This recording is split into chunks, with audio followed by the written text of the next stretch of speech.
Hari ini saya jawab pertanyaan-pertanyaan yang serius yang kamu pikirkan tapi malu ditanya kepada dokter secara langsung ya. Biasanya tentang soal biaya, soal rasa sakit, soal apakah hasilnya permanen, dan mitos-mitos yang masih banyak dipercaya. Tanpa basa-basi, tanpa tabu. Pertanyaan yang paling sering dan jawaban jujur, biaya itu tergantung.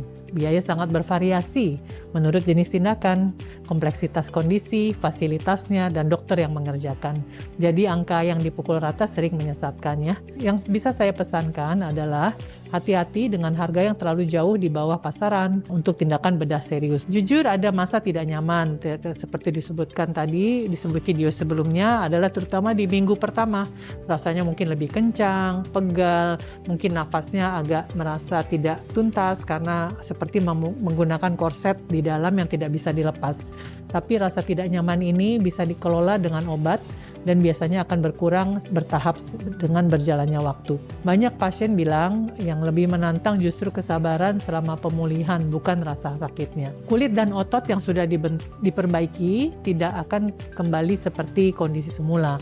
Dalam arti hasilnya itu akan bertahan lama. Tapi ini yang paling penting, berat badan Anda harus stabil, jangan naik turun secara drastis, atau kehamilan baru bisa tentu mengubah hasilnya ya. Jadi permanen itu berjalan beriringan dengan bagaimana kita menjaga gaya hidup kita. Sebagian bisa, sebagian tidak. Stretch mark yang berada di bawah area bawah pusar biasanya akan hilang secara sepenuhnya karena itu akan dibuang saat kita melakukan tummy tuck, akan ikut terangkat. Tapi stretch mark yang berada di atas pusar itu biasanya akan tetap ada. Jadi menghilangkan stretch mark itu bukan tujuan utama tummy tuck, tapi itu hanya sekedar bonus ya, dan itu tidak bisa dijanjikan. Mitos pertama adalah tummy tuck itu cara menurunkan berat badan. Nah ini keliru. Tummy tuck itu adalah pembentukan kontur, bukan alat penurun berat badan. Justru idealnya berat badan sudah stabil dulu. Mitos kedua adalah bekas lukanya hilang total. Tidak, apalagi kulit Asia kita, kulit kita lebih gelap, biasanya itu tidak hilang secara total, tapi bekasnya akan halus. Mitos ketiga, diastasis rekti yang parah pasti bisa diperbaiki dengan olahraga. Nah ini yang sering saya jelaskan kepada pasien. Tidak bisa, tidak selalu, karena pada kondisi tertentu, nah kondisi yang berat apalagi ini butuh perbaikan otot. Otot kembali dikencangkan dengan penjahitan kedua ototnya. Mitos keempat adalah setelah sedot lemak, gemuknya akan pindah ke tempat lain.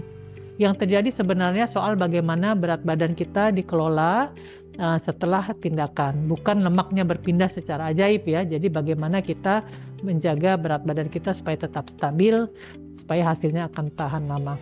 Itu dia jawaban untuk pertanyaan-pertanyaan yang sering bikin ragu. Kalau Anda sudah mengikuti serial ini dari awal, Anda sekarang punya gambaran yang jauh lebih jujur soal tummy tuck dan body contouring ya. Bukan dari iklan, tapi dari penjelasan secara medis yang apa adanya. Langkah berikutnya selalu sama, konsultasi langsung untuk kondisi Anda sendiri. Linknya ada di deskripsi. Sampai jumpa di episode berikutnya.